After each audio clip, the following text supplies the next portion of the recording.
Framed, Part 18A. 20th of June. Cars today, racing red Mini Cooper S. Me. Weather, too excited to notice. Note, the lady in the lake. The Mini is the one that was nicked, and this is the day that we got it back. And the way we got it back was immense. I really thought this was it, that our troubles were over. We were just finishing school and Terrible Evans cornered me in the cloakroom and said, "My dad started work on the old pavilion tonight, you better come and help us." "I can't," I said. "I've got to sort out the cake orders and make sure the gadget is cleaned." "And you better come and help us," said Terrible, "or I'll kill you." I said, "What time?" 5 o'clock. I'll give you to 10 past, and then I'll come looking for you. At 5 o'clock, Terrible was waiting for me by the lake without a dad. Apparently, he was running late. Get in a boat and row until he turns up. I didn't really fancy getting my sleeves wet again, but I always find it hard to say no to Terrible because of my fear of being poked in the eye. There was already one boat out on the lake. It had a man at one end and one of Mum's big umbrellas at the other. Terrible wanted me to row over and ram it. I didn't like the idea, but sometimes it seems easy to sink a boat than it does to think of a reason why not. It was only when we got right up close that I saw the man was Lester, which was a bit random. But then I saw what was behind the umbrella, and that was a lot random. It was Miss Stannard. Miss Stannard and Lester out in a rowing boat together. What's going on? "Random," snarled Terrible. "No, look who it is." Even Terrible had to gasp.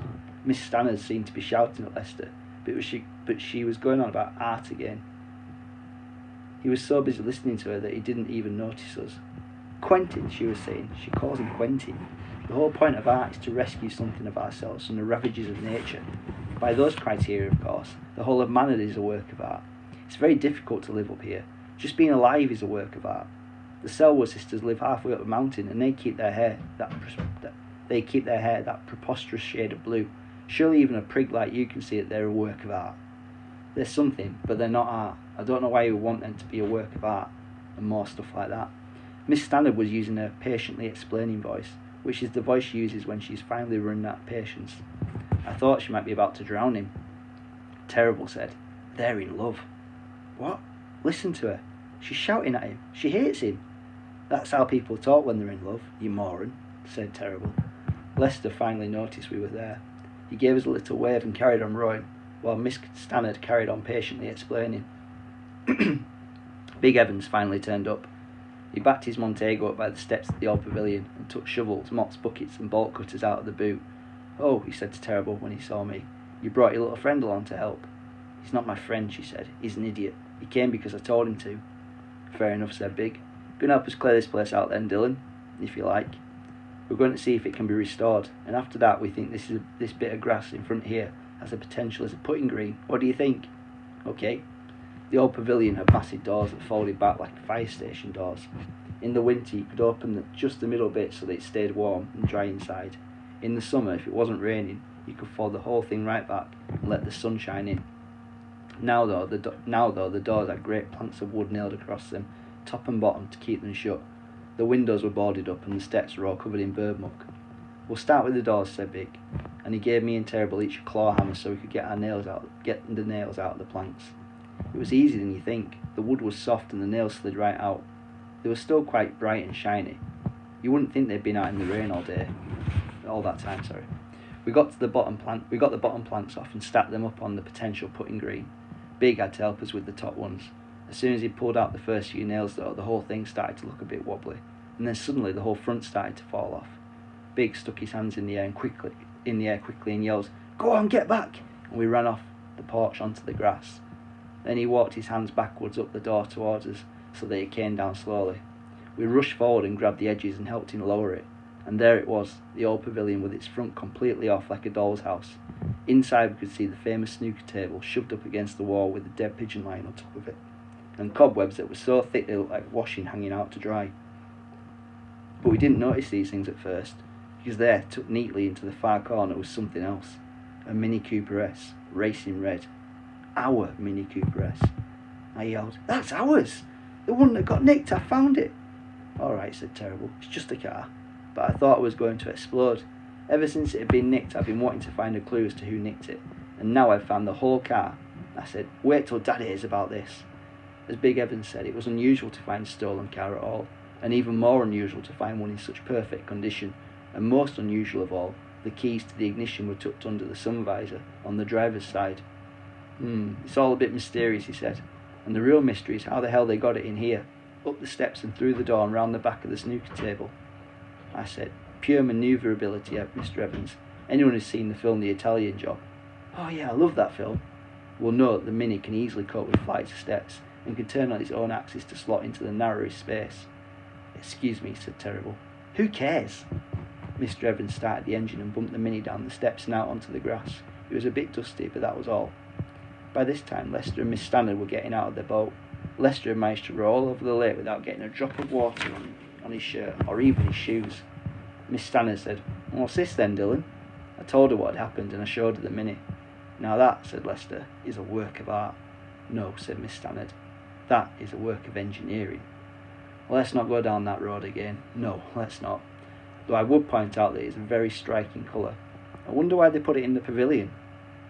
Then she said, Telling your idea, Quentin. Well, it was your idea, said Lester. He's not interested in whose it is. He's interested in what it is. I'm simply saying that I could see that this was going to go on for a while. I was too excited about the car to wait, so I said, Got to go, tell me later. Big drove us up through town in the Mini. Someone had taken one of the panels from the Elvis mural and propped it up outside Curl Up and Die. It was the one of Elvis having his hair cut before he joined the army. As soon as we hit the forecourt, Mam came running out, and that wasn't good, because she looked so excited I knew she must have thought that it was Dad's car, and so Dad must be inside. She was disappointed that it was just me and Terrible. Oh, she said, where did you find it? In the pavilion in the park. Someone must have hidden it, but I found it. Well, we found it. That's good. Then Marie came running out as well, and she looked all excited too. Where is he? She said. It's not in, Pet, said Mam. It's just the car. Dylan found it. Marie glared at me and then went straight back inside. Mam went after her, but it was pointless. We heard the door slam and she was locked in her room again. The only person who was pleased to see us was Minnie. This is very unusual, she said.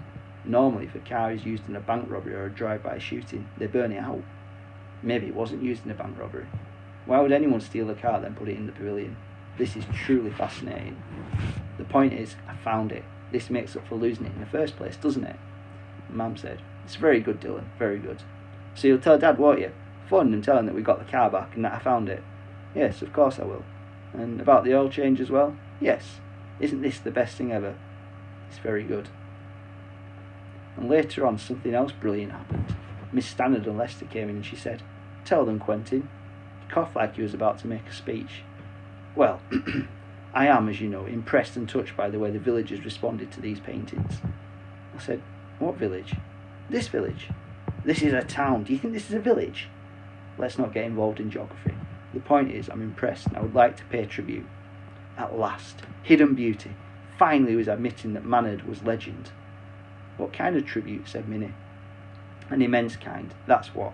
Lester's idea, was Miss Stannard's idea really, was that on Sunday before the picture set out on its journey to London, it would stop here, on the forecourt of our garage, and Lester and his men would bring the picture into the shop, and people invited by us, would be allowed to look at the painting.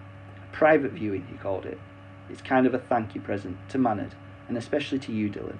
Verbal invitations only, of course. There must be no mention of this to the press. I said, You don't need to worry about that, Mr. Lester. The press doesn't come out for another 3 weeks. Please, call me Quentin. I said I would, but I couldn't. How legend is that?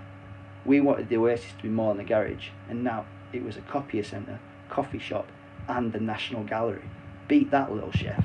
I said to Mam afterwards, Tell Dad about the car and he'll be back before you put the phone down. We'll see, said Mam. Mums are always a bit cautious. That night, while she was putting the baby to bed, I remembered about Barry and Tone, the men from the insurance company, who had asked me to ring them if they ever found a clue about the missing car. I still had the pen they'd given me with the phone number on it, so I called them. They were really interested in that we'd found the car. They said they'd come over as soon as possible. I thought Mam would be really pleased with me for that. It turned out to be my biggest mistake yet.